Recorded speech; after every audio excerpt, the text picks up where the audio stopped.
Hi అండి, ఎలా ఉన్నారు? బాగున్నారా? వెల్కమ్ టు లక్ష్మీప్రియ వంటలు.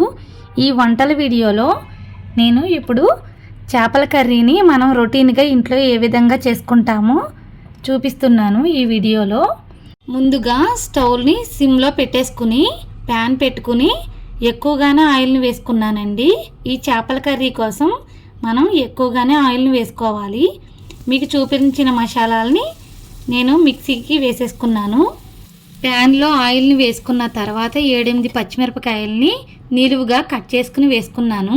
పచ్చిమిర్చి ఫ్రై అవుతున్నప్పుడు మనం ధనియాలు, జీలకర్ర, ఉల్లిపాయలు, అల్లం, లవంగాలు, వెల్లుల్లి, దాల్చిన చెక్క మిక్సీ పట్టుకున్నాం కదా, ఆ పేస్ట్ని కూడా వేసేసుకుని ఒక 5 నిమిషాలు ఫ్రై చేసుకున్న తర్వాత నేను సాల్ట్, కారం, పసుపు వేసుకున్నానండి. మీ కారానికి తగినట్టుగా మీరు కారం అనేది వేసుకోవచ్చు. తర్వాత వాటర్ను కూడా కొంచెంగా తీసుకుని వేసుకున్నాను. ఈ విధంగా కొంచెంసేపు ఉడికించుకున్న తర్వాత నేను 2 నిమ్మకాయల సైజు ఉండే చింతపండు జ్యూస్ని నేను వేసేసుకుంటున్నాను. చింతపండుని మీకు చూపించట్లేదు, వీడియో క్లిప్ మిస్ అయ్యింది.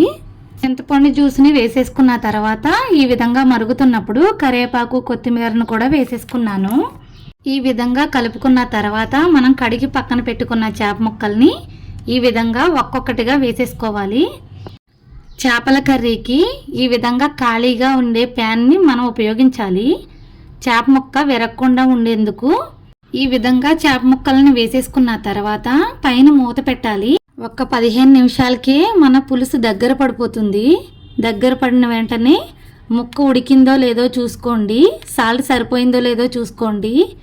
అంతేనండి, నేను మా ఇంట్లో రొటీన్గా ఉండే చేపల కర్రీ ఈ విధంగానే ఉంటుంది. చాలా బాగుంటుంది, తప్పకుండా ట్రై చేయండి. మీకు ఈ వీడియో నచ్చితే లైక్ చేయండి, సబ్స్క్రైబ్ చేయండి. Please support my channel. Thank you.